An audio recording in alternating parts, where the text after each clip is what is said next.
Oi, meus amores, tudo bem com vocês? Como eu já vim aqui falar sobre a história da moda feminina, hoje eu vim falar sobre a história da moda masculina, que é muito importante também e sempre tem ali, como eu falo, uma correspondência, né? De todo o comportamento da moda feminina com a moda masculina. Então vamos lá, vem nessa viagem do tempo comigo.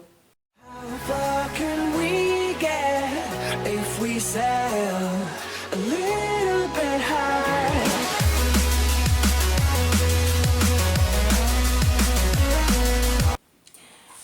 Bom, no início do século XX, a moda masculina ela era guiada, era inspirada por todo o clima londrino e principalmente tudo aquilo que vinha da corte, né, e que trazia toda a tradição da alfaiataria e que era a referência para o homem elegante. Então tinha que estar usando um belo terno londrino, tá bom?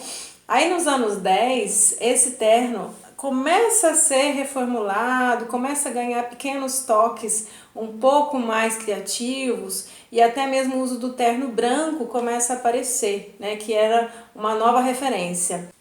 Já nos anos 20, os homens já conseguem trazer um visual um pouco mais criativo e principalmente pelo clima de euforia, de cultura da dança, de salão. E era um tempo realmente de anos loucos, foi assim que essa época foi chamada. Então a gente já vai ver de repente meias estampadas, uma calça um pouco mais curta, chamada calça de golfe, um pullover estampado em cima da camisa, tá? Então, principalmente nos pés, os sapatos bicolor, que chamavam muita atenção e davam um impacto visual muito grande. Nos anos 30, tem uma continuidade desse clima de anos 20 e, ao mesmo tempo, a gente vê conviver também os ternos ainda muito tradicionais, aquela imagem do terno risca de giz, que acabou sendo eternizada em filmes de gangsters, né? E muita gente lembra até hoje desse visual.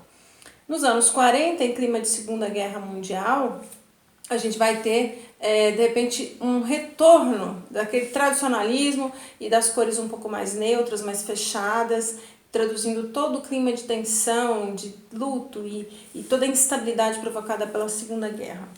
Já nos anos 50, pós-guerra, tempo de revolução, tempo de renovar, né? A gente vai ver a formação da cultura jovem. E aí a gente cria uma separação bem clara da geração anterior, da geração mais conservadora, com os jovens da época, que passam a ter sua própria linguagem, seu próprio estilo. Esse estilo tem como inspiração artistas do cinema, da música, como Elvis Presley, né, já que era tempo também de início do rock and roll.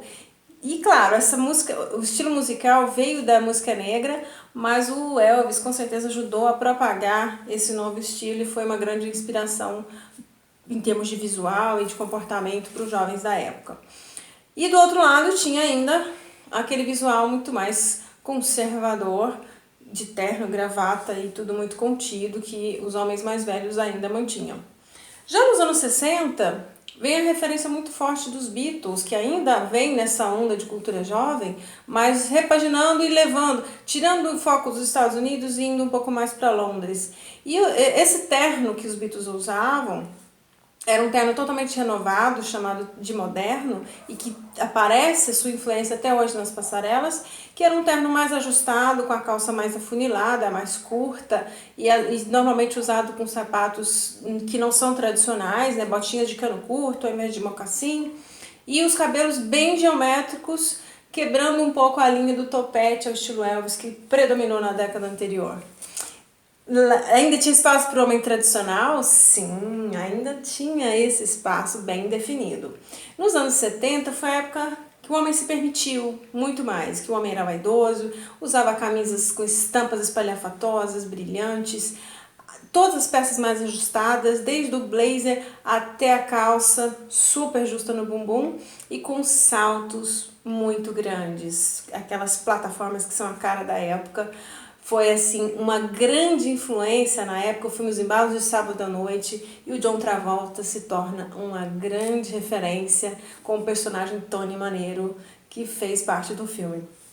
Nos anos 80, nós vamos ter de um lado o clima esportivo e misturado à influência do hip hop. Nós temos um pouquinho do clima do punk, que vinha junto com os roqueiros da época.